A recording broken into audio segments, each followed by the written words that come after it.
మీరు వారిలో నుండి ప్రత్యేకముగా నుండి బయలు వెళ్ళండి అన్నాడు. ఈ లోక మర్యాదను మీరు ఫాలో అవ్వద్దు. లోకములో నుండి నేను మిమ్మల్ని ప్రత్యేకపరుచుకున్నాను. ఎలాగంటే నా రక్తము చేత మిమ్మల్ని కడిగి. లోకమంతా పాపములో మునిగి ఉంది. వాళ్ళని కూడా పిలిచాను, వాళ్ళు రాలేదు, లక్ష్య పెట్టలేదు.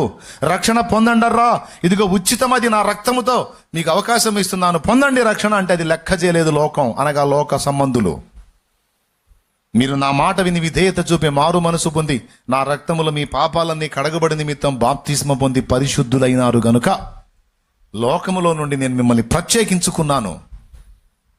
నేను ప్రత్యేకించుకున్నట్టే మీరు కూడా ప్రత్యేకంగా ఉండాలి. అర్థమైందా? మీరు వారితో వారి చర్యలలో వారి వలె ఉండటానికి వీల్లేదు.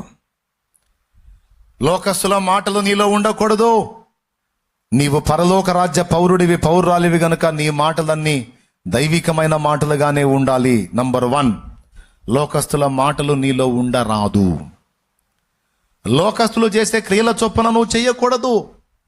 ఈ లోక మర్యాదను నీవు అనుసరింపకూడదు. నీవు పరలోక పౌరుడివి, పరలోక పౌరురాలివి.